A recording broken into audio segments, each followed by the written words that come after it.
Before we begin, I need to give you a serious warning.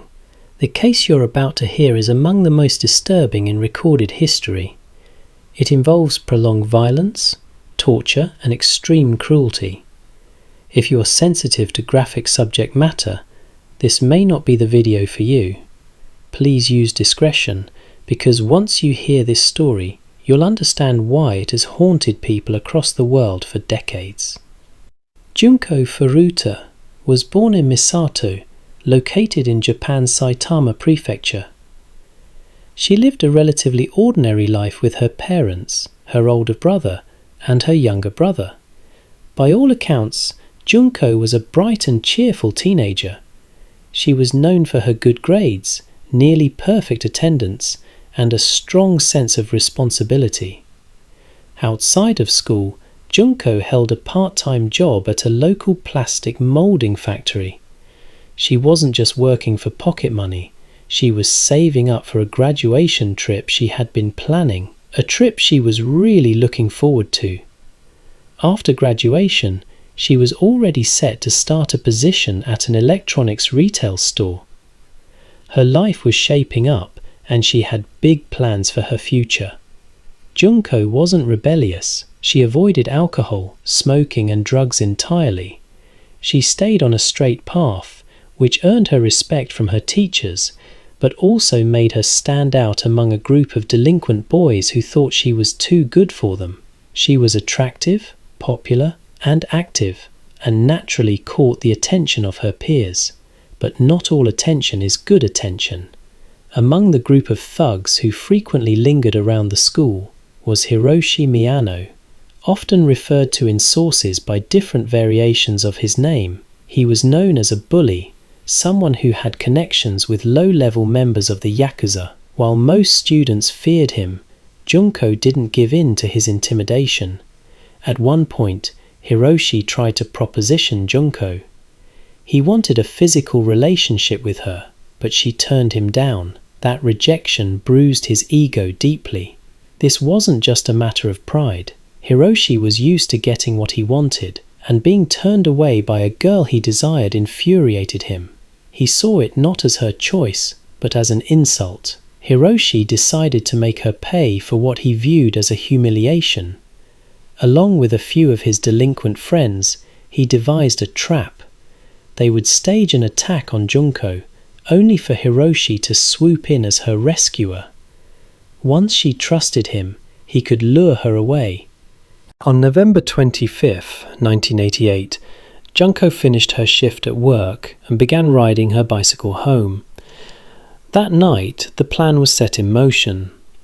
One of the boys, who Junko didn't know, suddenly rushed her and knocked her off her bike. Conveniently, Hiroshi appeared on the scene. He pretended to chase the attacker off and offered to walk Junko home. Caught off guard and still shaken from being assaulted, Junko reluctantly agreed. She had no idea this was all part of a setup. Instead of taking her home, Hiroshi lured her to an abandoned warehouse. It was there that he revealed his true nature, bragging about his Yakuza ties, intimidating her and then violently assaulting her.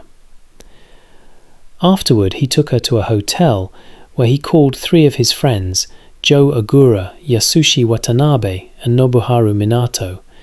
Together they continued the abuse. This was not their first crime. Just weeks earlier they had assaulted another girl, but with Junko they had different plans. She wasn't going to be released. The following morning, Hiroshi brought Junko to a local park where his friends and Nobuharu Minato were waiting. The group learned her address and threatened her family, saying they would kill them if she tried to escape. With those threats hanging over her, Junko was taken to Minato's house. For the next 44 days, she would be held captive there. Junko was forced to pretend she was Nobuharu's girlfriend when Minato's parents were around. At first, the parents didn't believe it, but they chose to look the other way. They later admitted they were terrified of their son's violent behavior and his gang connections. Instead of saving Junko, they prioritized their own safety and reputation in the community. This decision sealed Junko's fate. What Junko endured during those 6 weeks is almost beyond human comprehension. The boys treated her as their property, subjecting her to constant physical and sexual abuse. They weren't discreet about it either. They bragged openly to others about having a girl imprisoned in the house, and many friends and acquaintances came over to participate. In the first few days alone, at least 30 different men assaulted her. By the end of her captivity, it's believed over 100 individuals were involved, or at least knew what was happening. Junko was stripped of her dignity.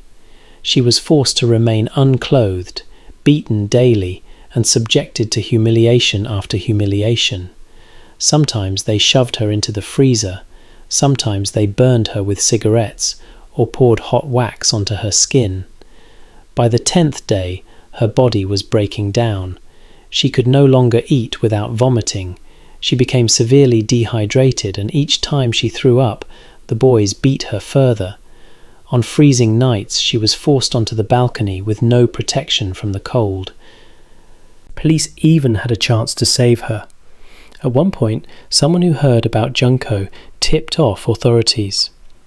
Officers went to the Minato home, but when the parents insisted there was no girl inside, the police didn't investigate further. It was a tragic missed opportunity. Over time, the torture escalated into truly sadistic territory. Her body was set on fire multiple times, her limbs broken, and sharp objects were forced inside her. She suffered severe burns, broken bones, and permanent damage to her organs. By the later stages, she could barely crawl. Despite everything, Junko once attempted to escape. She reached a phone and dialed the police, but Hiroshi caught her mid-call. He told the operator it was a mistake and hung up. For this, Junko was punished even more brutally. By day 40, Junko was unrecognizable. Her face and body were disfigured beyond recognition. She was malnourished, deaf in one ear, and bleeding internally.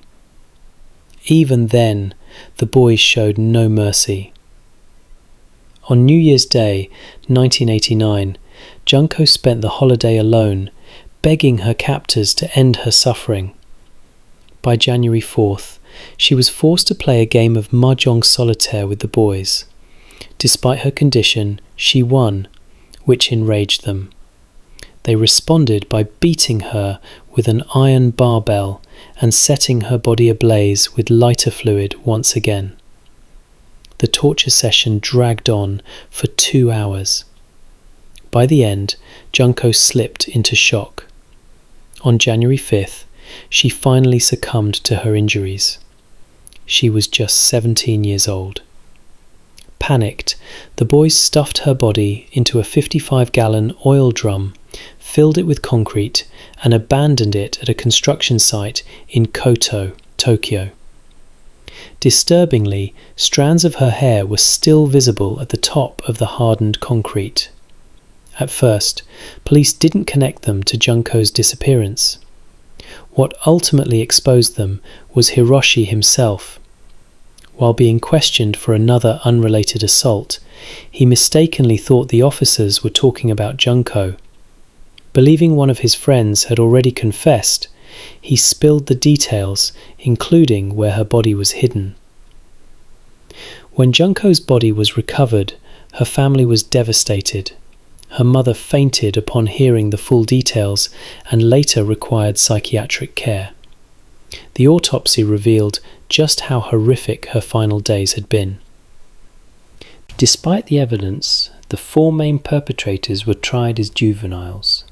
Initially, their sentences were shockingly light, ranging from 5 to 17 years. Public outrage forced the courts to increase them slightly on appeal, but still, none were convicted of murder. Instead, they were charged with bodily injury resulting in death. Hiroshi received 20 years, Watanabe 9 years, Ogura 8 years, and Minato 5 to 9 years. By today, all of them have long since been released. Each of the boys went on to reoffend in various ways. Nobuharu Minato, who later changed his name to Shinji, married briefly before divorcing. He was later arrested again for attempted murder after violently attacking a man. Joe Ogura, who also changed his name, openly bragged about his role in Junko's case after prison. He vandalized Junko's grave, spent his parents' money meant for restitution, and was later jailed again for another kidnapping and beating. Hiroshi, the ringleader, returned to gang activity after release. He was later arrested for fraud, but avoided significant punishment. He now reportedly lives freely, attending gyms and social events. Yasushi Watanabe has kept the lowest profile, with little public information about his life post-release. Junko Furuta's story remains one of the darkest chapters in modern Japanese criminal history. The brutality she endured, coupled with the justice system's failure to hold her killers fully accountable, has left a lasting scar. Her name is remembered not just as a victim, but as a tragic reminder of how far cruelty can go when unchecked. Her case still sparks debates in Japan about sentencing laws, juvenile crime, and the influence of organized crime groups. Even decades later, people worldwide continue to learn her story and recoil in horror.